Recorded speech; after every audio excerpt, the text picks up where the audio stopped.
Hello everyone, this is Javamonk, and may the 4th be with you. It is time to explain how I did the April Fool's joke. So, sadly, these redstone portals, this wireless redstone, it was an April Fool's joke. I wish it was real. So, some of you guessed that I used a texture pack, and in fact, there's a little bit more to that story, but first, let's reveal what the texture pack was, what I retextured, and how I did this April Fool's joke. There you go. The portals were actually repeaters. Dun dun dun! But that doesn't explain how there's no distance between the two, there seems to be no connection between the two repeaters. And in fact, there is no connection. However, what I had under here was an observer connected to a sticky piston, basically making a T flip-flop, with command blocks. What were those command blocks doing? This, placing a redstone torch. So I also textured redstone torches to be invisible.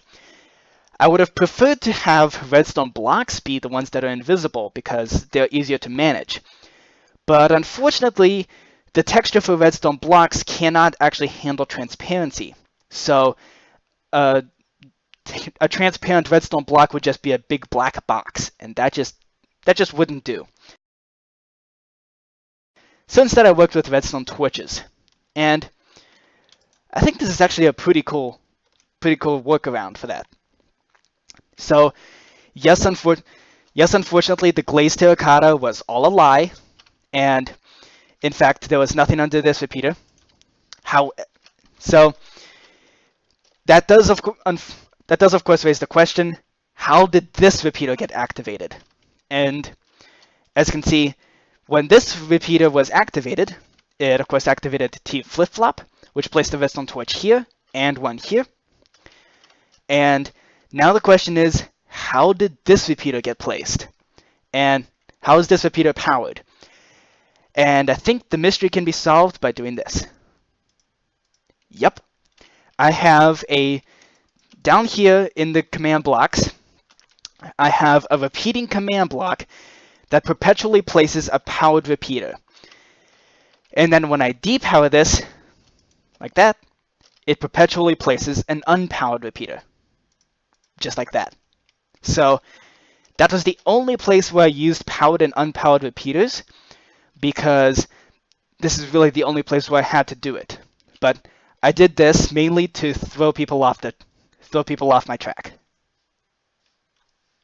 So now that you know that redstone portals were repeaters, and the actual mechanics of it were just an observer with some pistons, then how was this put together? This is how it was. Now, in the first clip where I was showing the directional repeaters here, directional quote-unquote portals, I actually had this repeater facing the wrong way. So the redstone torch was still placed here. And in fact, I'll demonstrate that right here. This was the setup before I flicked the switch. So it would actually place a redstone torch right here. But since this repeater is facing the wrong way, it was an excuse to say that the portal doesn't even activate when there's no redstone line to power. But once I swapped around in between clips, I just stopped the video, saved my coordinates and facing so I could teleport back in the exact position. I then swapped around the magenta glazed terracotta, swapped around the repeater. That actually took multiple takes because oftentimes I either forgot to do that or forgot to remove some of the stuff in my inventory. But then I could then do that. So that is how these directional repeaters worked. And probably no surprise, but this is how the quote-unquote exclusive portals were also done. They were just observers activating and placing different redstone torches. It's really nothing new there. So what about these long distance signals? Well, got news for you. There was actually nothing underneath this repeater. In fact, I was planning on removing this repeater, removing the quote-unquote portal to show the fact that there's glazed terracotta underneath it. But then I realized I already did that over there, so I figured I didn't need to do that. But there is nothing underneath this repeater, nor any of those other repeaters way out there. Nothing at all. However, with the actual nether portals, there is nothing in the nether. All I did was activate this.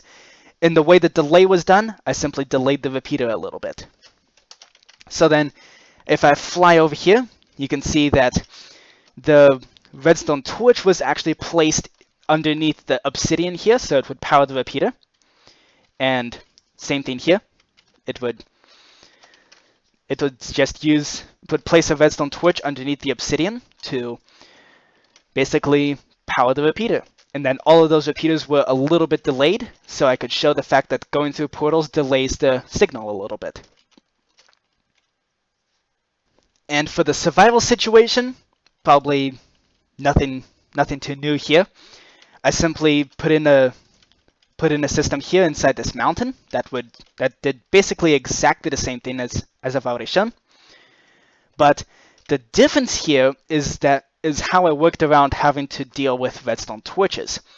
This is the actual world from episode 76.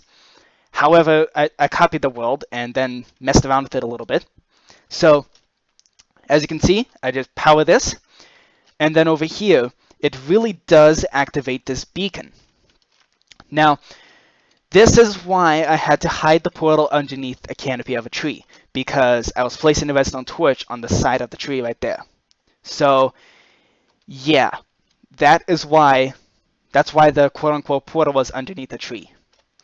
It was, I really wish I didn't have to work around that fact, but I did. It would have been a little conspicuous to have just an extra gold block just sticking out of nowhere.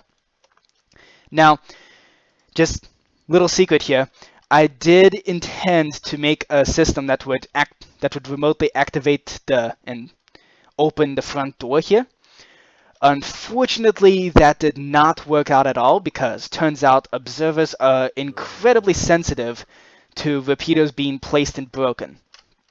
So, and I was planning to activate it all on top of this mushroom, but yeah, that really did not work at all. So it's one of the things I wished I could show, but I couldn't figure out how to. So instead, I just went with the beacon. So even though I just revealed how the magic was done with the wireless redstone here, I really hope you enjoyed this April Fool's joke. This was quite a bit of work, and it was a lot of fun putting it all together. And honestly, I really do think this should be a feature in Redstone, because just think about it.